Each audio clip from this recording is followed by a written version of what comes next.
오늘 우리에게 주시는 하나님의 말씀은 마가복음 12장 1절로 12절입니다.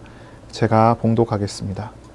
예수께서 비유로 그들에게 말씀하시되 한 사람이 포도원을 만들어 산 울타리로 두르고 즙자는 틀을 만들고 망대를 지어서 농부들에게 새로 주고 타국에 갔더니 때가 이름에 농부들에게 포도원 소출 얼마를 받으려고 한 종을 보내니 그들이 종을 잡아 심히 때리고 거저 보내었거늘 다시 다른 종을 보내니 그의 머리에 상처를 내고 능욕하였거늘 또 다른 종을 보내니 그들이 그를 죽이고 또 그 외 많은 종들도 더러는 때리고 더러는 죽인지라. 이제 한 사람이 남았으니 곧 그가 사랑하는 아들이라. 최후로 이를 보내며 이르되 내 아들은 존대하리라 하였더니 그 농부들이 서로 말하되 이는 상속자니 자 죽이자. 그러면 그 유산이 우리 것이 되리라 하고 이에 잡아 죽여 포도원 밖에 내던졌느니라. 포도원 주인이 어떻게 하겠느냐. 와서 그 농부들을 진멸하고 포도원을 다른 사람들에게 주리라. 너희가 성경에 건축자들이 버린 돌이 모퉁이의 머릿돌이 되었나니 이것은 주로 말미암아 된 것이요 우리 눈에 놀랍도다 함을 읽어보지도 못하였느냐 하시니라. 그들이 예수의 이 비유가 자기들을 가리켜 말씀하신 인 줄 알고 잡고자 하되 무리를 두려워하여 예수를 두고 가니라. 아멘. 오늘 말씀은 마가복음 12장 1절로 12절 말씀입니다. 포도원 비유와 하나님의 주권이라는 제목으로 우리가 말씀을 나누겠습니다. 지난주 말씀에서 이어지는 본문의 말씀입니다. 지난주에는 예수님께서 행하신 성전 청수의 일에 대해서 누구의 권위를 가지고 그런 일을 했느냐라는 질문으로 이 대제사장들과 서기관들과 장로들이 예수님께 이제 시비를 걸었죠. 그래서 논쟁이 이루어졌고 그랬던 이제 장면을 기억하실 겁니다.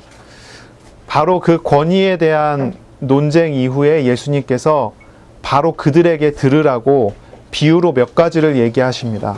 그 중에 이제 첫 번째 비유가 오늘 나오는 이 포도원 비유입니다. 사실 이 바리새인들이나 제사장들, 서기관, 이 장로들 같은 이 사람들은 한 3년이라는 시간 동안 예수님에 대한 소문을 많이 들어왔고, 그리고 예수님께서 행하셨던 그 일들에 대해서 그것이 진짜인지 가짜인지에 대한 많은 어떤 그런 검증과 연구를 했었던 사람들입니다. 뜬금없이 이날 갑자기 예수님을 만난 것이 아니고 여러 시간 동안에 이 사람들이 예수님에 대해서 알아봤었던 사람들이에요. 그래서 예수님의 사역을 보면서 그것이 자기들에게 피해가 올 것이다 라는 결론을 내렸고, 그래서 예수님을 죽일 모의를 계속 해왔었던 거지요. 예수님께서는 뭐 이런 사람들에게도, 그리고 어떤 다른 유대인들에게도, 특히 이제 제자들에게 3년이라는 시간 동안 여러 가지 증거들을, 실상을 계속 보여주셨어요.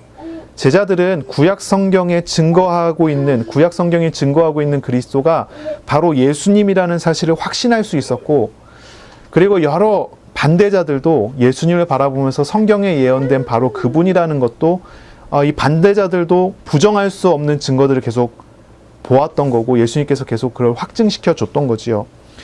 반대자들이 적어도 예수님이 그리스도라고 인정을 못하더라도 반대자들은 적어도 예수님께서 행하시는 일이 하나님의 입장에서 선을 행한다라고 하는 것, 그것 자체를 부정하지는 못하는 일들을 예수님께서 계속 행하신 거예요. 예수님께서 안식일을 범하였다라고 하면서 예수님을 공격했을 때 예수님께서 가르치셨던 내용이 있죠. 안식일에 선을 행하는 것과 악을 행하는 것, 어떤 것이 옳으냐라고 예수님 질문하셨고, 이 바리새인이나 이런 사람들이 그거에 대해서 전혀 반대할 수가 없었지요.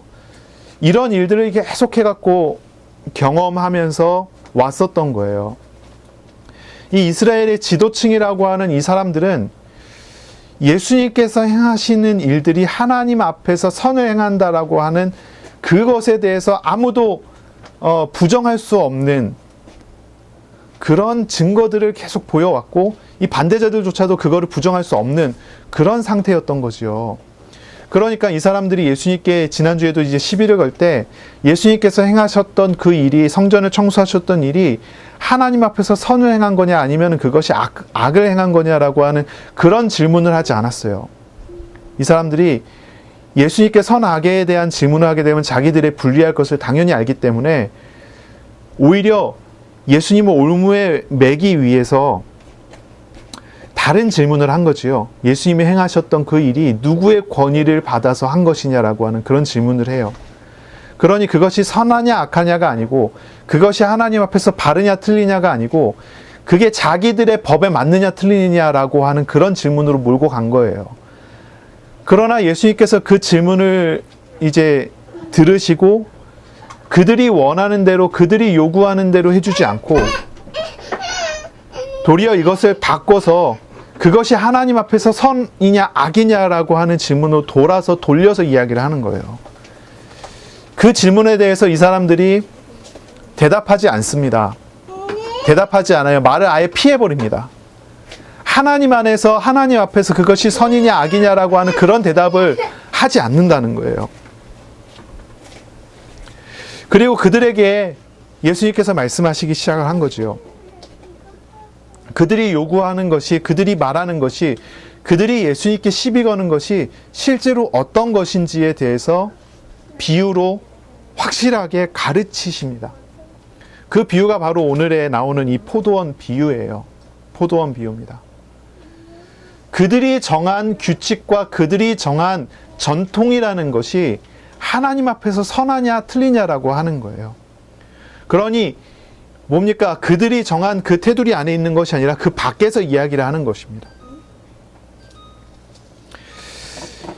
이 이스라엘의 지도자라고 하는 이 사람들이 자신들의 지위와 권력, 권세를 위해서 예수님을 대적했지요. 그것을 드러내는 비유인 것입니다. 이 포도원의 비유는요, 한마디로 얘기하면은 하나님의 권위의 적용에 있어서의 하나님의 주권에 대한 설명이라고 설명할 수가 있어요. 이제 예수님의 권위에 대해서 설명하는데 그 예수님의 권위에 대한 설명, 그 중에서도 하나님의 주권이 어떤 것인지를 설명하는 거예요. 지난주에 우리가 이야기를 나눴었던 것을 기억하실 겁니다. 예수님의 권위는 무엇이라고 그랬죠? 예수님의 권위 앞에 우리가 순종하는 것은 어떤 거라고 그랬죠? 첫째는 하나님의 주권에 복종하는 것이다 라고 했어요. 둘째는 뭐라고 그랬죠? 모든 우상을 내어 버리는 것이고 예수님께 돌아오는 것이다 라고 이야기를 했죠. 셋째는 우리가 말씀을 묵상하는 삶을 사는 것이다. 다 기억하실 겁니다. 오늘의 말씀은 하나님의 주권에 대한 실제적인 적용이라고 생각하시면 돼요. 예수님께서 그걸 가르치시는 것입니다. 오늘 본문에서 예수님은 예수님의 권위를 적용함에 있어서 아름다운 인격적인 배려를 느끼게 합니다. 하나님께서는 하나님의 주권을 우리에게 어떻게 행사하시느냐? 아름다운 인격적인 배려를 통해서 행사하십니다.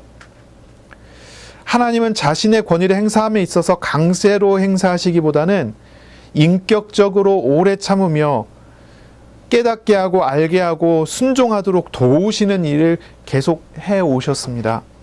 이것이 주님께서 역사 속에서 이스라엘을 대하는 태도이셨고 지금도 우리에게 행하시는 하나님의 태도라는 것을 오늘 비유를 통해서 우리는 알 수가 있습니다. 이 포도원 비유 여러분이 여러 번 들어보셨겠지요. 이 본문이 뭘 얘기하는 건 줄 아시겠습니까? 뭘 얘기하는 줄 아시겠어요? 이 농부가 이 포도원의 주인이 아름답게 포도원을 만들었어요. 포도를 심었고 그 정도가 아니라 산 울타리로 두르고 즙을 따는 틀도 만들고 망대까지 지어줬어요. 모든 것을 다 해주고 농부들은 뭐만 하면 되죠? 소작인들은 뭐만 하면 되죠? 그냥 거기에 관리만 하면 돼요. 때에 따라 관리만 하면 돼요. 모든 것을 그 주인이 다 해줬어요. 그리고 그 포도원을 만들어서 줬습니다. 그리고 때가 돼서 이제 거기 포도원에서 나온 열매 중에 주인에게 돌아갈 소출을 달라고 종을 보내요. 그런데 주지 않습니다. 때리고 돌려보냅니다. 또 때리고 돌려보냅니다. 세 번째부터는 아예 죽여버립니다. 이 포도원은 자기 거라고 하는 거예요. 주인의 것이 아니라고 하는 거지요. 그러다가 이제 포도원 주인이 모두 이제 모든 종을 한 명씩 다 보내는데 다 거절당하고, 이제 포도원의 주인의 독생자 외아들이 있습니다. 이 외아들만큼은 존대하리라 라고 하면서 보낸 거예요. 그런데 이 포도원의 소작인들이 뭐라고 합니까? 이는 외아들이니까 이를 죽이면 이 포도원이 우리께 될 수가 있다 해갖고 죽인 거예요. 그리고 그 시체를 포도원 밖에 던져버립니다. 이 소식을 알게 된 포도원 주인이 이제 돌아와서 자신의 주권을 이제 행사하기 시작합니다. 그 전까지는 이 포도원의 주인이 오랜 시간 참고 인내하고 기다리면서 인격적으로 계속 대해 주셨는데, 이제 그렇지 않습니다. 이제 심판이 이루어집니다. 어떻게 할 것입니까? 어떻게 되겠습니까? 농부들을 진멸하고 포도원을 다른 사람에게 주지 않겠습니까? 바로 그러한 비유입니다. 이 비유는 무슨 비유일까요? 악한 농부에 대한 비유일까요? 아니면 아들까지도 버려졌다고 한 아들 버림에 대한 비유일까요? 이 둘 다로 우리가 어떤 예화로 사용할 수 있을 만한 내용이 되겠지요. 하지만 오늘 본문의 흐름 속에서 이 내용은요, 하나님의 주권에 대한 설명이에요. 하나님께서 이스라엘을, 하나님의 절대 주권을 가지고 계신 하나님께서 이스라엘을 어떻게 대하여 오셨는지, 그리고 이제 드디어 마지막 때가 됐으니 어떻게 행하실 것인지, 하나님의 주권에 대한 내용이에요. 신앙생활하는 사람은 하나님의 권위를 보고 그 권위 앞에서 어떻게 해야 되겠습니까? 대적하겠습니까? 어떻게 해야 되겠습니까? 하나님의 권위의 행사는 강제적이지 않았습니다. 오랜 시간 참고 기다리면서 인내하면서 오셨고, 인내하면서 하나님께서 대하셨어요. 그러한 중에 우리에게 이런 질문이 되어지는 거죠. 하나님의 권위 앞에 우리는 어떻게 행하겠습니까? 어떻게 우리 하나님의 권위 앞에 나가겠습니까? 이 포도원 소작인 비유는 이제 성경에 보면 구약 성경에 이사야서 5장 1절부터 7절에 보면은 이 포도원 비유가 나오거든요. 그런 비유의 어떤 그런 배경하고 비슷하게 생각이 들기도 해요. 하지만 조금 다릅니다. 전혀 달라요. 이 포도원 비유는 이스라엘에 대한 이사야서의 포도원은 좋은 열매를 맺기 위한 하나님의 작품이 이스라엘이라는 거예요. 하나님께서 좋은 열매를 맺기 위한 작품으로 이스라엘이라는 포도원을 조성하셨다고 하는 말이에요. 그런데 오늘 나오는 이 본문의 포도원은 다르죠. 이 아름다운 열매를 맺기 위해서 조성하신 이스라엘이 하나님께서 보낸 선지자들을 한 명씩 다 배척하고 죽였단 말이죠. 하나님의 말씀을 증거해도 듣지 않고 계속 그렇게 해왔다는 거죠. 그래 이제 마지막에 하나님께서 독생자까지 보내셨는데 독생자를 이제 죽일 모의를 하는 거예요. 이사야서의 배경은 비슷한 어떤 이미지지만 전혀 다른 이미지를 가지고 있어요. 전혀 다른 모양을 가지고 있어요. 오늘 본문에서의 포도원은 하나님의 권위 그리고 그에 대해 도전하는 불의한 소작인에 대한 비유예요. 그러니 본문을 통해서 우리는 하나님의 주권에 대해서, 그리고 이 불의한 포도원 소작인과 같은 이스라엘, 영적 이스라엘인 교회, 우리 자신에 대해서 우리는 고민해야 되고 이 말씀을 통해 우리가 나눠야 하겠습니다.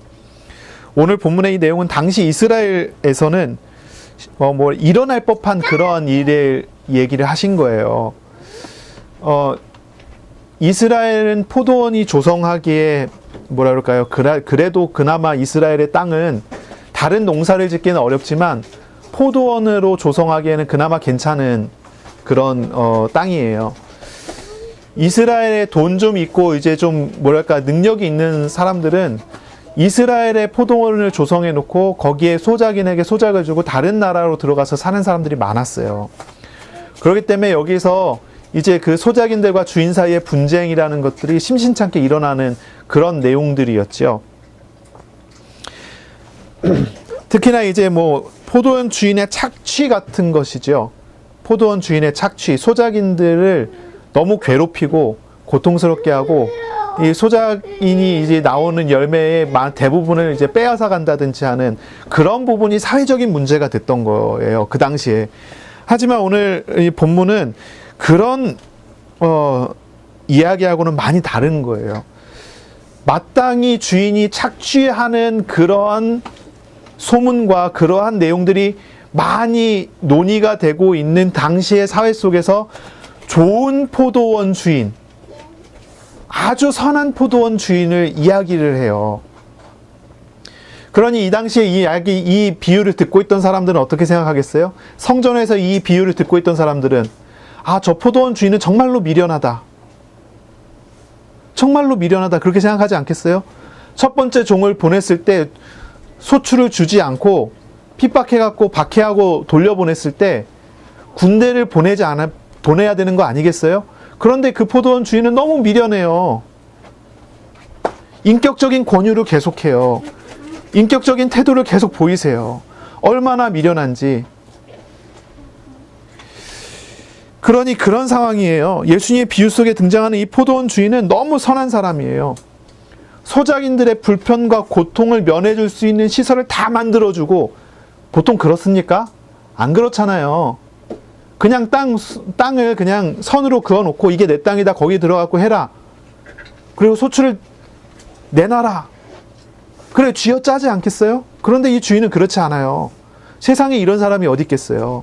모든 걸 다 만들어주지 않습니까? 울타리까지 쳐주고 모든 것을 다 만들어주잖아요. 또한 때에 따라서 포도원 소출의 많은 부분도 아니죠. 작은 부분을 요구했을 뿐이에요. 2절에 보여요. 포도원 소출 얼마를 받으려고 작은 것을 요구해요. 대부분이 아니지요. 이렇게 좋은 주인이 어디 있습니까? 하지만 포도원의 소작인들은 주인이 보낸 종에 대해서 아주 악하게 반응을 하죠. 아주 악하게. 첫째 종은 심히 때려서 거저보내고, 둘째 종은 머리에 상처를 내고 능욕하고, 셋째 종은 죽이고, 또 그 외 많은 종들도 때리고 죽였어요. 그러니 이제 마지막 한 사람이 남았어요. 이 사람은 이제 포도원 주인의 상속자, 독자예요. 포도원 주인은 아들을 보내면서 내 아들은 존대하리라. 이렇게까지 헌신을 해요. 이 포도원 주인이 그 소작인들을 위해서. 그런데 소작인들은 오히려 상속자를 죽이고 그의 유산을 뺏자고 모의했고 아들을 죽여서 포도원 밖에 내던졌지요. 예수님께서 이런 상황을 다 설명해 주시고 질문하셨어요. 이렇게 됐다면 포도원 주인이 어떻게 하겠느냐? 이 포도원 주인이 어떻게 해야 되느냐? 어떻게 행해야 되느냐라고 예수님 질문을 하세요. 그랬더니 그 이야기를 듣고 있던 예루살렘 성전에 있는 듣고 있었던 많은 사람들이 그냥 반사적으로 대답합니다. 뭐라고 얘기하냐면, 누가복음 20장 16절에 보니까 이게 이제 마태, 마가, 누가복음에 같이 이제 다 기록되어 있는 내용이죠. 반사적으로 얘기해요. 어떻게 합니까? 심판을 내려야 된다는 거예요. 심판해야 된다는 거예요. 이 이야기를 듣고 있었던 대제사장들, 서기관들, 장로들은 그 이야기를 들으면서 이 얘기가 내 얘기구나, 우리에 대한 이야기구나, 우리를 이야기하는구나, 이렇게 들으면서 굉장히 예수님이 이제 미워하지만 사람들의 반응을 보고, 사람들의 그 적극적인 반응을 보고 예수님은 어떻게 할 수 없어서 그냥 돌아가죠. 그 정도의 반응이 일어났어요. 어떻게 그럴 수가 있느냐는 거예요.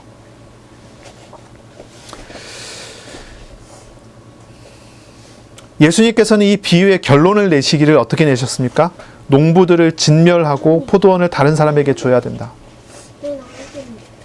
실제로 이 말씀처럼 됐지요. 이 말씀처럼 됐습니다. 어떻게 됩니까? 이제 촛대가 옮겨졌지요. 이방인에게 이제 넘어갔어요. 유대인에게서 이방인에게로 넘어가게 되는 그런 이제 결론이 나게 되지요. 우리가 잘 봐야 될 것 같아요. 이 포도원과 이스라엘이라는 민족이요. 사실 우리가 이스라엘 이야기하면서 그 사람들에 대해서 우리가 많이 비난을 하고 욕을 하고 하지만은 우리도 사실 다르지 않다는 것을 기억해야 돼요. 교회도 다르지 않고. 영적 이스라엘인 우리도 사실 이스라엘이 했었던 그런 실수를 계속 반복해갖고 따라가고 있다는 거지요. 이 본문의 포도원 비유는 뭡니까? 이스라엘 지도층들이 하나님 앞에서 어떻게 하고 있느냐를 이야기해 주는 거예요. 그리고 이스라엘 지도층들이 하나님 앞에서 어떻게 했느냐가 이스라엘의 모습이 돼버렸어요.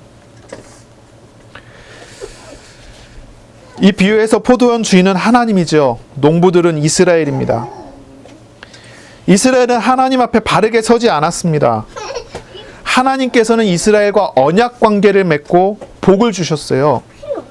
포도원 주인은 농부들과 계약을 맺었어요. 이 포도원을 소작으로 주고 소출을 받는 것으로 계약을 맺었어요. 하나님께서는 이스라엘과 언약 관계를 맺으셨어요. 언약이 무엇입니까? 여러분 언약이라고 많이 들었죠? 언약이 뭐지요? 언약은 이겁니다. 나는 너희의 하나님이 되고 너희는 내 백성이 되리라 라고 하는 거예요. 여기에 단서를 달았지요. 단서를. 뭐라고 달았습니까? 율법이라는 단서를 달았지요. 죄를 짓지 않는다는 거예요. 죄를 지면 하나님 앞에 어린 양의 피로써 회개하고 나와야 된다는 거예요. 언약은 분명합니다. 너희는 내 백성이 되고 나는 너희의 하나님이 되리라. 언약 관계를 맺었고 계약 관계를 맺었는데 이스라엘은 그 언약대로 하지 않았고 계약대로 하지 않았어요. 계속 우상을 섬기고 죄를 짓고 하나님을 떠난 일을 계속하지요. 그러나 하나님께서는 그때마다 이스라엘을 심판하시지 않고 오랜 기간 동안 하나님께서 계속 선지자를 보내고 또 선지자를 보내고 또 선지자를 보냈어요. 선지자가 박해받고 핍박받고 죽게 되고 그런 일이 계속 반복돼도 하나님께서 계속 기회를 주고 또 기회를 주고 마지막에 누구까지? 독생자 예수 그리스도까지 주셔요. 하지만 이스라엘은 언약을 잊어버리고 언약을 내어버리고 던져버리고 그리스도를 이제 핍박하는 겁니다. 박해하는 겁니다.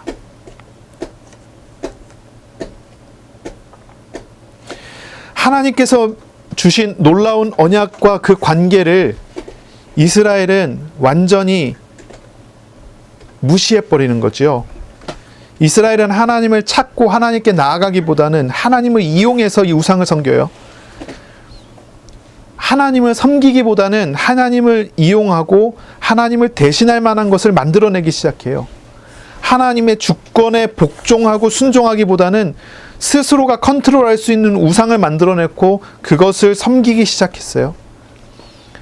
결국은 하나님의 권위를 인정하지 않고 하나님이 보내신 선지자를 핍박하면서까지 계속 그런 일을 반복한 거지요. 하나님께 마땅히 돌려드려야 되는 영광을 우상에게 돌려버리고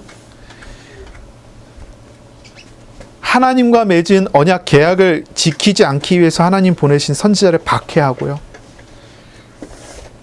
이런 일들을 계속 하는 거예요. 물론 이제 시간이 많이 지났습니다. 포로로 다 끌려갔다가 돌아오기도 했어요. 시간이 지나고 선지자의 말이 성취되는 걸 확인하고 회개하고 다시 타락했다가 또 놀라운 은혜 속에서 또 회개하고 타락했다. 이게 계속 반복되는 중에 오늘의 시간이 됐죠. 이 로마 시대에 예수님 오시는 그 시대가 됐죠. 그 시대가 됐을 때 이 이스라엘의 사람들은 제사장들과 서기관들과 이 장로들은 무슨 생각을 했겠어요? 과거를 돌아보면서 선지자의 일들을 보면서 이 사람들은 조상의 죄에 대해서 설교하기도 하고 이야기하기도 하고 선지자를 핍박했었던 그런 내용들을 설명하기도 하고 하나님 앞에서 이렇게 해야 된다 저렇게 해야 된다는 많은 이야기들을 한 거지요. 조상들의 죄를 생각하고 다시는 그런 일을 행하지 않기 위한 노력을 많이 행했어요. 그 결과들이 뭐냐면 바리새인들이 이야기하고 장로들이 이야기하는 전통이라는 거예요. 전통. 참 놀랍습니다. 어떻게 생각하면 참 놀라워요.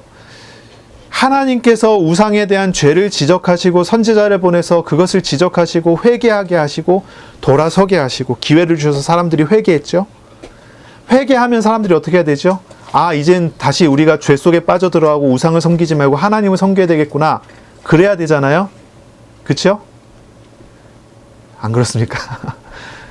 시험에 들었어요. 시험 중에 있다가 하나님의 은혜를 입어 시험에서 나오게 됐을 때, 아, 내가 지금까지 붙잡고 있었던 게 우상이었구나. 내가 주님께로 돌아가야 되겠다. 사람들이 회개하게 되죠. 시험의 결과로 대부분이 많은 사람들이 회개합니다. 주님께로 돌아갑니다. 이제 더 이상 내가 돈을 우상 삼지 않고 하나님을 섬겨야 되겠구나. 근데 시간이 또 지났어요? 그럼 하나님과 늘 함께 있을까요? 또다시 얽매여서 또다시 우상을 섬겨요. 그럼 다시 시험에 들어요? 그러다가 하나님의 은혜를 입어서 또 회복하고 회개해요. 그리고 또 깨닫습니다. 아, 내가 이제는 더 이상 우상 섬기지 말아야 되겠구나. 이게 계속 반복돼요. 나중에 어떻게 되지요? 내가 저 우상을 섬기지 않으려면 어떻게 해야 되겠다. 이런 게 만들어지기 시작해요. 이런 게 만들어져요. 그게 이제 이스라엘이 가진 전통이라는 거예요. 보세요. 하나님을 떠나서 심판이 와요. 하나님을 떠나서 벌이 와요. 그러면 하나님을 만나야 돼요. 그렇죠? 하나님을 떠나 죄를 져서 벌이 왔는데 하나님께 돌아가야 되는데, 하나님께 돌아가야 된다라고 하지 않고, 그러면 이 벌을 받지 않기 위해서 어떤 규칙을 정해야 될까라고 하는 거예요. 이스라엘 사람들은 전통을 만들어내고 껍데기에 집중하고 실상과 실제는 본질은 다 잃어버리게 된 거예요. 십계명을 들어서 우리 얘기를 많이 하죠. 하나님께서 십계명을 통해서 이스라엘과 하나님이 통하기를 원하셨어요. 함께하기 원하셨어요. 안식일을 거룩하게 지키게 해갖고 그 시간에 하나님과 통하고 하나님과 만나기 원했어요. 안식일을 범하지 말라고 했어요. 그런데 이스라엘은 안식일을 범하지 않는 규칙을 정하지 안식일날 하나님 만나려고 하지 않아요. 하나님의 이름을 망령되이 일컫지 말라 그랬어요. 그러니 이 사람들은요, 하나님의 이름을 망령되이 일컫지 않을 수 있는 규칙을 만들어내지 하나님의 이름을 제대로 부르려 하지 않았어요. 성경에 나오는 최초의 율법주의자가 누군지 아십니까? 성경에 나오는 최초의 율법주의자, 아담과 하와입니다. 하나님께서 선악과를 두고 이야기하셨어요. 먹지 마라.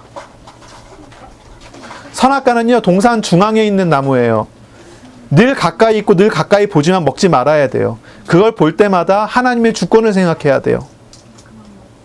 그런데 율법주의를 만들어낸 거예요. 선악과를 볼 때마다 마땅히 가져야 되는 하나님을 의식하고 인식해야 되는 믿음이라는 게 있어요. 선악과를 볼 때마다 믿음을 회복해야 돼요. 이제 좀 과장하는 것처럼 들리겠지만 이걸 여러분 잘 이해하시기 바랍니다. 선악과를 볼 때마다 믿음을 회복해야 돼요. 선악과 외에는 하나님이 주님이시라는 것, 하나님이 주권자시라는 것을 인정할 수 있는 도구가 하나도 없어요. 선악과는 그래서 중요해요. 선악과를 볼 때마다 내가 주인이 아니라 하나님이 주인이라는 것을 기억하도록 만들어요. 그런데 뭐라고 합니까? 율법주의를 만들어낸 거예요. 선악과를 통해서 하나님을 바라보게 하지 않아요. 어떻게 만들어요? 선악과는 먹지도 말고 만지지도 말라. 그러니 선악과를 볼 때마다 무슨 생각해요? 선악과를 볼 때마다 하나님을 생각하지 않고 선악과를 볼 때마다 만지지 말아야지. 이게 율법주의라는 거예요. 율법을 통해서 죄를 알고 율법을 통해서 메시아에게 나아가야 돼요. 그런데 이 사람들이 전통을 만들어내고 율법주의를 만들어내서 율법을 볼 때 하나님께 나아가야 되는데 율법을 볼 때마다 행하지 않아야 되는 규칙들이 나오는 거예요. 그런 것들을 만들어내고 그런 껍데기를 만들어내요. 그러니 오랜 시간 동안 하나님께서 선지자를 보내서 바꾸고 선지자를 보내서 바꾸고 선지자를 보내서 바꿨지만 이 사람들은 선지자의 교훈에는 관심 없고 벌받지 않을 규칙들을 만들어내요. 이게 참 중요해요. 예수님께서 행하신 사역을 보세요. 예수님께서는 성전에서 본질을 지적했어요. 성전은 뭐예요? 기도하는 집이에요. 성전은 하나님을 만나야 되는 장소예요. 그래서 거기에 뒤덮여 있는 껍데기를 다 치워버렸어요. 무슨 껍데기입니까? 장사하는 껍데기, 흠없는 양을 드려야 된다는 규칙들, 그 사람들의 전통 안에서 이루어진 장사하는 자들, 환전하는 자들, 이 사람들을 다 쫓아내요. 본질을 지적해요. 그런데 달려나온 바리새인이란다. 달려나온 대제사장들, 서기관들, 장로들이 뭐라고 얘기합니까? 전통을 어긴 거라는 거예요. 본질에는 관심 없어요. 껍데기만 관심 있어요. 거기서 예수님께서 행하신 하나님 앞에서 선한 일이라는 그것에 대해서는 관심 없어요. 예수님께서 행하시는 사건을 보고 자신들의 권위가 침범받았다는 거예요. 무엇이 껍데기고 무엇이 본질입니까? 이 이스라엘의 지도자들은 죄의 근본에 대해서는 관심이 없어요. 하나님과 맺은 언약적인 관계, 하나님과 맺은 계약에는 관심이 없어요. 복음에는 관심이 없어요. 이런 본질적인 것, 죄나 언약, 복음 같은 본질적인 것에서는 완전히 무지했고 망각했고요. 외면했어요. 근데 우리가 신앙생활하면요, 이렇게 되기 쉬워요. 우리가 이들과 사실 다르지 않거든요. 우리가 그들을 욕할 만한 자격이 있습니까? 우리에게 왜 시험이 반복해서 오는 줄 아십니까? 우리가 본질을 놓치기 때문이에요. 경제적인 시험이 계속 반복해서 오는 사람들 생각해 보세요. 그때마다 회개하지만 우리가 자꾸 본질을 놓치기 때문에 그런 거예요. 참 놀라운 얘기입니다. 새벽 기도하는 사람들의 많은 숫자가, 물론 다 그렇지는 않아요. 정말로 하나님 앞에서 신앙생활 잘하는 사람들 많거든요. 근데 제가 알고 있는 몇 명의 사람들을 보면요, 새벽 기도하는 이유가 뭔지 아십니까? 새벽 기도하는 이유가 그날 문제 오지 않기 위해서예요. 이게 이해가 되십니까? 하나님 앞에서 하나님께 주신 은혜에 감사해서 모든 것이 하나님이 거라는 고백으로 첫 시간을 드리는 게 아니고 그날 자신에게 문제가 오지 않기 위해서예요. 이게 율법주의예요. 본질은 놓치고 껍데기만 있어요. 사람들이 기도해요. 하나님 이렇게 되게 해주세요. 저렇게 기도해주세요. 그 본질을 한번 보세요. 거기에서 하나님을 찾습니까? 복음을 찾습니까? 죄의 본질을 알고 회개합니까? 하나님께 돌아가는 겁니까? 아니면 그 안에서 자신이 만들어 놓은 권위와 자신이 만들어 놓은 그 우상을 위해서 그것을 세우기 위해서 하는 껍데기입니까? 본질입니까? 껍데기입니까? 이렇게 돼버리는 거예요. 이렇게 막 흘러가 버리는 거예요. 예수님이 행하신 일은 하나님의 뜻대로 하는 선한 일입니다. 이걸 이 사람들이 몰랐을까요? 알았어요. 예수님이 3년 동안 행하셨던 사역들을 보면서 그것은 부정할 수 없는 하나님이 행하시는 하나님의 뜻대로 하는 선한 일이라는 걸 인정했어요. 예수님께서 메시아다, 이것에 대해서 인정하는 그 차원을 떠나서 예수님이 행하시는 일 자체가 하나님 앞에서 행하시는 선한 일이라는 것을 부정할 수 없었어요. 하지만 이 사람들은 뭐합니까? 애써 외면하는 거예요. 본질을 외면하는 거예요. 껍데기만 있어야 되는 거예요. 자신의 권위를 위해서, 자신의 우상을 위해서. 그러니 이 사람들은요, 이것이 선하냐 악하냐, 이것이 하나님 앞에서 바른 거냐 틀린 거냐, 여긴 관심이 없어요. 이 사람들의 관심은 예수님께서 행하시는 일이 자신들한테 안전한 일이냐 위험한 일이냐, 여기에만 관심이 있어요. 나 자신을 유지시키는데 도움이 되느냐 틀리느냐, 나의 권위를 위해서 도움이 되느냐 틀리느냐, 여기만 관심이 있지, 껍데기에만 관심이 있지 본질에는 관심이 없어요. 정말 우리는요, 본질을 회복해야 돼요. 본질을 회복해야 돼요. 껍데기에 얽매이지 않아야 돼요. 우리에게 있는 진짜 문제가 뭡니까? 돈이 없는 게 문제입니까? 돈이 운상된 사람들에게는요, 돈이 없는 게 문제라고 생각해요. 과거의 상처가 문제입니까? 과거의 상처에 얽매여 거기에 휩싸여 있는 사람들한테는 그렇게 생각 들 거예요. 하지만 이게 정말로 문제입니까? 건강하지 않는 것, 질병 같은 게 문제입니까? 물론 이런 것들이 다 문제가 맞지요. 그런데 그거보다 훨씬 더 근본적인 걸 봐야 돼요. 본질적인 걸 봐야 돼요. 무엇이 문제입니까? 하나님을 알지 못하는 거예요. 하나님과 동행하는 삶을 살지 못하는 거예요. 하나님을 구하지 못하는 거예요. 기도한다고 앉아서 1시간을 기도해도 하나님을 구하는 한마디가 나오지 않는 거예요. 우상만 구하고요. 그게 진짜 문제예요. 우상에 얽매여 살아가는 것, 그게 문제예요. 진짜 문제가 무엇입니까? 우리도요, 우리에게 찾아오시는 하나님의 사자를 박해하고 죽이려고 들지 않습니까? 나의 우상을 위해서? 그렇지 않습니까? 그게 문제가 아니겠습니까? 내가 건강하기 위해서 우상을 구하고 내가 돈 벌고 잘 살기 위해서 주님의 말씀을 외면하고 나를 몰아가고 얽매이게 하는 고통에서 벗어나기 위해서 예수님을 죽이려고 들지 않습니까?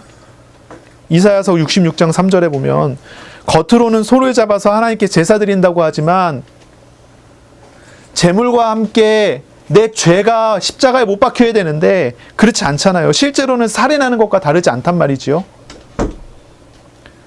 성전에 나와서 우상을 들고 나와서 우상을 잡아 죽이는 거예요. 내 죄를 전가하고 이 우상을 내가 가지고 있는 모든 죄를 이 양에게 전가하고 양을 잡아서 죽이는 거예요. 양이 죽는 걸 보면서 이제 내가 살았다. 이거는 살인하는 거예요. 양을 죽이는 죄를 더하는 거예요. 진짜 제사는 무엇입니까? 진짜 제사는요, 양이 잡아서 양이 죽는 모습을 보면서 내가 죄인이라는 사실을 깨닫고 이 죄에 대해서 저 양과 함께 죄에 대해서 죽어줘야 돼요. 그게 참된 제사가 아니겠어요? 예수님의 십자가 죽음을 보면서 죄인된 내가 죄에 대해서 예수님이 십자가에 함께 죄를 못 박아 죽어야 돼요. 그런데 어떻게 합니까? 내가 죄를 졌으니 예수의 이름을 사용해갖고 죄값에서 벗어나는 거예요. 그럼 뭐예요? 예수님을 죽이는 자입니까? 예수님과 함께 죽는 자입니까? 예수님을 죽이는 죄를 더하는 자입니까? 아니면 예수님의 은혜로 죄에서 벗어나 죄를 죽이는 자입니까? 이게 굉장히 중요하거든요. 실제로 사람들이 기도할 때 그렇다는 거예요. 본질을 벗어나요. 본질을 벗어나요. 예수의 이름으로 기도하면서 자신들이 구하는 게 우상인지 하나님인지 몰라요. 1시간을 앉아서 하나님께 기도를 하면서 하나님을 찾지 않아요. 본질에서 완전히 벗어나 있어요. 본질로 돌아가야 합니다. 하나님을 구하시기 바랍니다. 하나님을 찾으시기 바랍니다.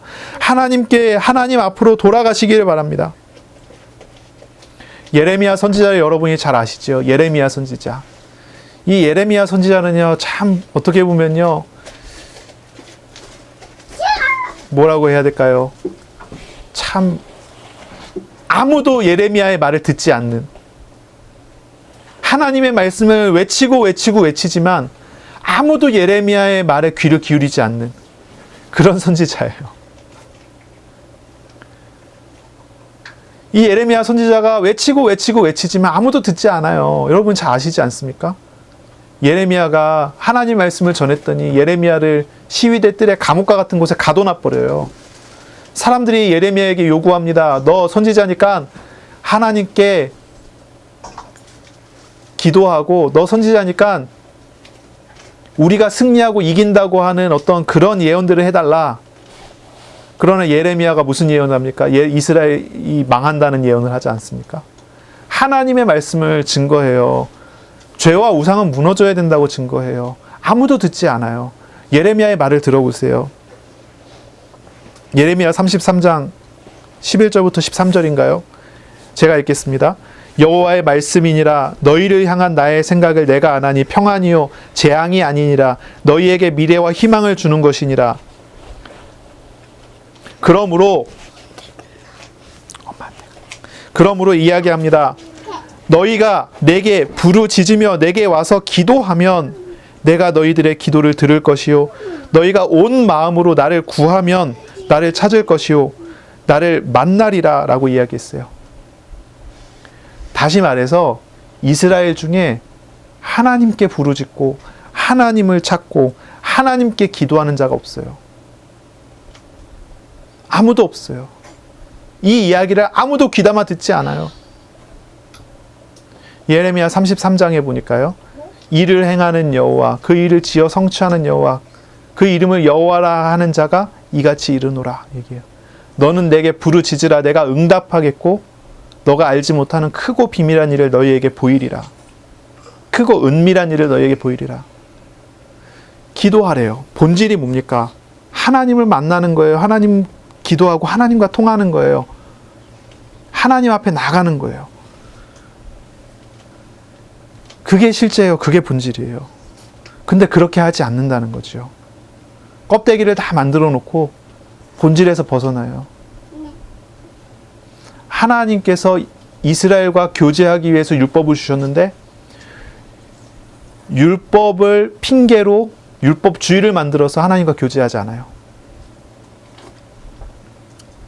그런 거예요. 여러분이 어떠십니까?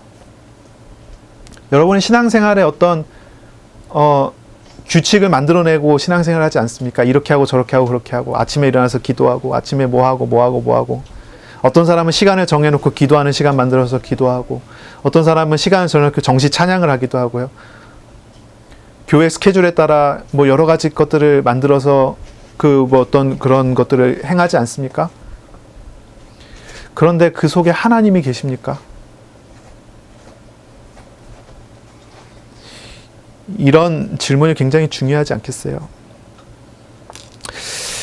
포도원의 주인은 몇 가지 이유 때문에 당연히 행사할 만한 마땅한 권위를 즉시 집행하지 않았어요. 그 이유 중에 가장 중요한 것은 그들에게 회개할 기회를 주시는 거예요.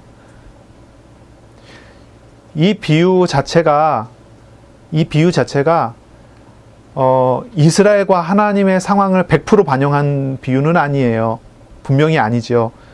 예수님께서 그 이스라엘의 지도자들에게 깨닫게 하기 위한 어떤 그런 비유를 사용하셨지 이것이 이스라엘의 모습을 100% 반영하는 건 아니죠.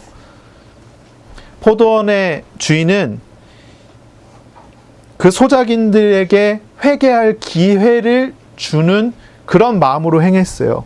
하나님께서 이스라엘에게는 꼭 그 마음은 아니에요. 하나님께서 이스라엘에게는 하나님의 사랑을 주셨기 때문에 오래 참으셨어요. 사랑하는 자였기 때문에, 사랑하는 자들이기 때문에 오랜 기다림을 가지셨어요. 포도원 주인은 그들의 회개를 기다리면서 인내했어요. 자기 희생이었죠. 여러 종들을 계속해서 보내고 나중에는 아들을까지 보내면서 그를 보냈어요. 우리 주님의 헌신이 이 포도원의 주인과 꼭 같지는 않아요. 포도원의 주인이 보여주는 것과 같은 그런 인내 마음 그 이상이죠. 예수님이 주시는, 하나님께서 우리 주시는 헌신은요, 사랑의 마음을 주시지요. 무엇보다 주님의 성육신 독생자를 십자가에 내어주시는 하나님의 사랑의 마음을 우리에게 보여주시죠. 본문의 포도원의 주인과 우리 주님의 다른 점은 있어요. 포도원의 주인이 소작인들의 회개를 위해 노력하지만은 결국은 실패했어요. 그런 것과는 다르죠. 우리 주님의 행하시는 일은 결코 실패가 없지요. 그렇죠? 우리 하나님의 독생자를 십자가에 내어주신 일은요, 결국 죄 없으신 주님의 대속적인 죽음이 또 하나님께서 부활하게 하시는 은혜로 이어지고 그것이 새 생명을 탄생하게 하는 이해까지 그런 은혜로 계속 넘어가게 되잖아요. 그래서 이 비유가 분명히 100% 맞는 건 아니에요. 그렇지만 우리에게 깨닫게 하는 게 있죠. 하나님의 사랑이 어떤 것인가? 이 포도원의 주인과는 비교할 수 없는 하나님의 마음이라는 것이 어떤 것인가? 이 포도원의 주인은 실패했지만 결국은 하나님께서 온전하게 이루어 가시고 만들어 가시는 하나님의 은혜가 어떤 것인가?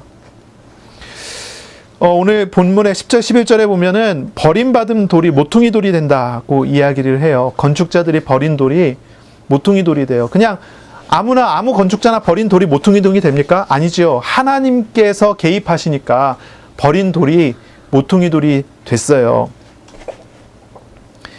이스라엘에게 질시를 받던 자들이 하나님의 계획 속에서 산돌들이 된다. 이 베드로전서 2장 5절에 보니까 그 얘기하거든요. 이스라엘에게 향한 하나님의 뜻이 이제 이스라엘이 하나님을 배척하니까 버린 돌과 같은 이방인에게로 하나님의 은혜가 넘어가게 되는 그런 내용들이 이제 뭐 로마서에도 나오고 이제 계속 이제 반복해서 나오죠. 예수님의 마지막 주간의 사역에서 분명히 이방인에게 하나님께 주시는 은혜의 어떤 그런 과정들이 이게 드러나게 되는 거예요. 또한 이 보통이의 버림받은 돌이 모퉁이 돌이 된다. 이게 바로 이제 예수님에 대한 설명이기도 해요. 십자가에 달리시는 그리스도께서 하나님의 나라를 이루시는 그런 내용들이 되기도 하죠.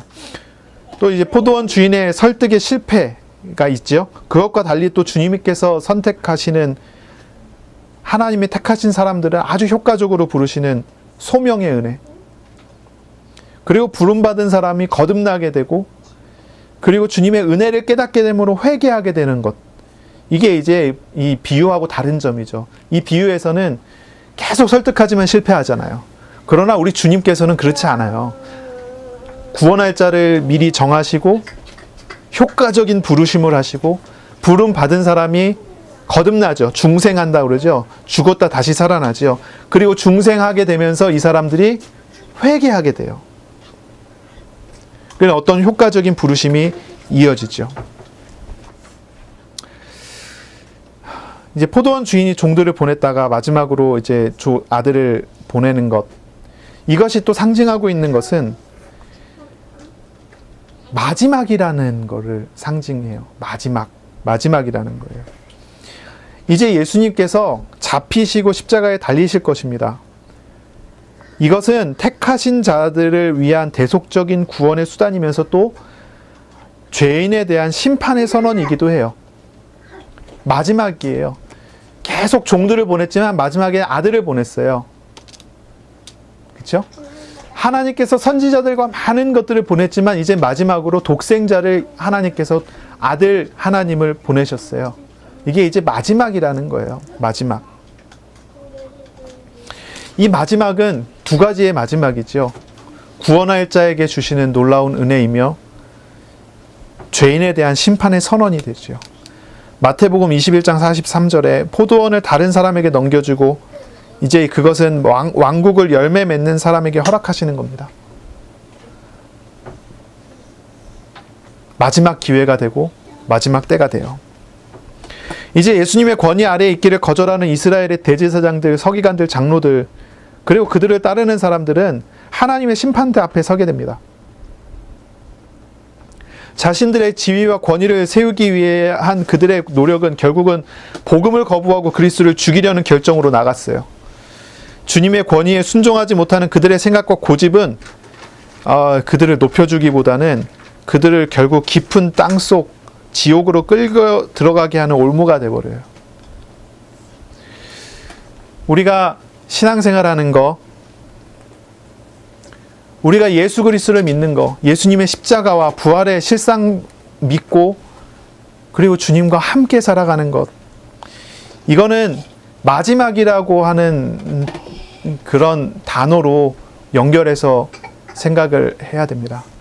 종말론적인 생각, 이렇게 이제 신학적으로 표현을 하는데, 종말론적인 것이다 이렇게 표현하는데, 마지막 때라는 거죠. 마지막 때, 마지막 순간이라는 거예요. 그건 이제 이미와 아직 사이에 있는 것입니다. 우리가 그리스도로 말미암아 이미 하나님의 나라가 임하였고 아직 완성되지 않은 가운데 있어요. 그 속에서 우리는 살아가는 거예요. 우리의 육신도차 마찬가지예요. 이미와 아직 사이에 이제 살아가고 있어요.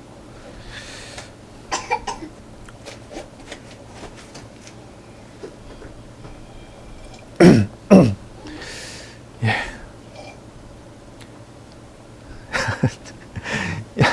이미와 아직 사이에 살아가고 있다는 것은 무슨 의미겠습니까? 무슨 의미인지 아시겠습니까? 이미와 아직 사이에 살아간다는 거. 우리가 육신 가운데 있는 이상 죄에서 벗어날 수가 없거든요. 그렇죠? 그런데 우리는 법적으로 죄에서 벗어났어요. 우리는 예수님과 함께 영원한 나라에 들어가게 될 때 영원히 우리는 죄에서 벗어나게 될 거예요. 그걸 우리가 영화라고 부르죠. 성화, 영화 이럴 때 이제 영화라고 부르죠. 우리가 예수님과 함께 영원한 나라에 살게 되고 영원한 나라 속에 있게 돼요. 육신 가운데 있는 이상 죄를 벗어날 수 없지만 주님께서 함께하는 우리는 죄와 상관없는 사람이에요. 이게 이제 종말론적인 얘기예요. 이미와 아직 사이라는 얘기예요. 주님께서 오셨다고 하는 것은, 주님께서 십자가에 죽으셨다고 하는 것은, 주님께서 부활하셔서 지금도 살아계셔서 우리와 함께 계시겠다고 하는 것은 우리에게 이미 마지막이라는 것이 선포됐다는 거예요. 나에게. 좀 개념이 이해하기 어려울 수 있겠어요. 하지만 여러분 계속 듣다 보면 알게 될 겁니다. 마지막이라는 것이 선포됐다는 거예요. 예전에 이런 표현 많이 썼던 것 같아요. 여러분 좀 기억하시는지 모르겠지만, 인생에 결론 내렸냐? 이런 표현을 썼어요. 여러분 결론 내리셨습니까? 인생에? 결론 안 난 삶을 살고 있습니까? 결론 내린 삶을 살고 있습니까? 많이 안 쓰는 말이긴 한데, 내 인생이 하나님의 것이 됐다는 것,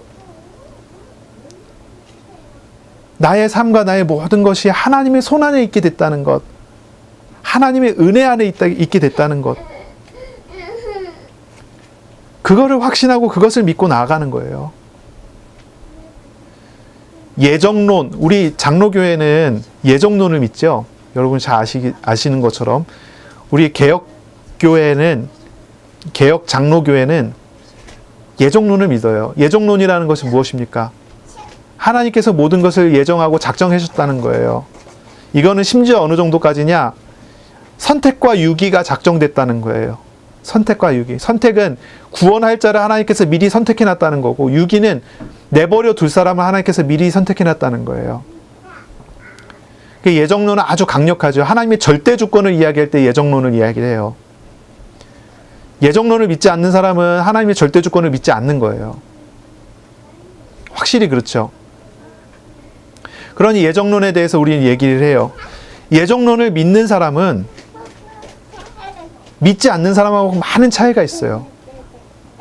그 중에 가장 근본적인 건 뭐냐면, 예정론을 정말로 믿는 사람은요, 그 신앙이 굉장히 평안합니다. 그걸 믿지 못하는 사람은 신앙이 굉장히 불안해요. 하나님을 믿기 때문에, 하나님을 의지하기 때문에, 모든 것을 다 의지하기 때문에, 하나님께서 행하시는 것을 믿고 순종하기 때문에 그건 따라가는 거예요. 하나님 품 안에서 얼마나 평안합니까? 하나님 품 안을 떠나면 얼마나 불안하겠습니까? 그런 것입니다. 하나님이 나에게 행하시는 모든 일은 이렇게 인격적이고 사랑이고 이렇게 나를 위해 하시는 선하신 행동으로서 나에게 행하신단 말이죠. 그걸 믿기 때문에 죽음의 질병이 와도 하나님을 믿습니다. 하나님을 의지합니다. 두렵지 않습니다. 고통스러운 시험이 와도 하나님의 예정과 작정을 믿는 사람은 그 시험 때문에 고통당하지 않습니다.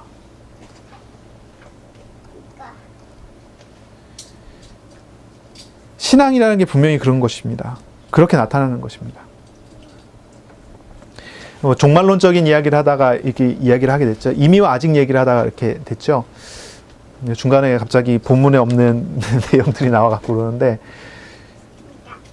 하나님을 믿는다는 것은 결론 내리는 거예요. 인생의 결론이 내려지는 거예요. 주님을 의지하는 결론. 베드로가 주님을 의지하는 결론을 쉽게 내리지 못했어요. 자기 자신을 의지했지 하나님을 의지하지 않았어요. 베드로가요. 그러니 자신의 의지대로 말을 했고 자신의 의지대로 행동을 했어요. 자식이 자신을 결정하는 게 자기 자신이었어요. 그런데 주님께서 이야기하시죠. 베드로에게 너가 닭 울기 전에 3번 나를 부인하리라. 베드로가 절대 그럴 리가 없다고. 하지만 자신의 의지가 무너지는 것을 확인해요. 인간은 연약해요. 어쩔 수 없어요. 죄에 휩싸여 있고 인간은 완전할 수가 없는 존재인 거죠. 자기 자신의 연약함을 깨달은 베드로가 나중에 예수님을 만나게 됐을 때 예수님 말씀이에요. 너가 젊어서는 너 스스로 너가 원하는 대로 행하면서 다녔지만 이제는 그렇지 않는다. 하나님께서 너를 인도하신다. 라고 이야기를 해요. 인생의 결론 내린다는 거예요. 주님을 믿고 의지하는 삶으로 나아간다는 거죠.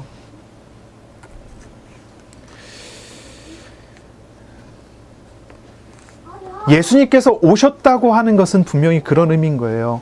포도원의 주인이 아들을 보낸다고 하는 것은 이제 끝이라는 얘기예요. 더 이상은 없다는 얘기예요. 끝이라는 얘기예요. 그것이 심판으로 이어질지 아니면 그것이 구원하시는 은혜로 이어질지, 이 비유에서는 심판으로 이어졌지요. 그러나 이 비유를 넘어서 우리 하나님께서 우리에게 행하시는 일을 보세요. 하나님께서 독생자 예수 그리스도를 보내셨어요. 십자가에 내어주셨어요. 바로 그 과정이에요. 이것은 뭘 이야기합니까? 이것이 끝이라는 거예요. 예수님 안에서 모든 것이 이제 결론 날 거예요. 예수님 안에서 모든 것이 이제 결론 났어요. 예수 그리스도로 말미암아 효과적인 부르심에 의해서 거듭나고 회개해서 하나님의 자녀가 된 사람들은 이제 예수님의 것으로 하나님께서 행하시는 구원의 은혜로 결론이 나버렸어요. 어떤 분이 이런 표현을 쓰더라고요.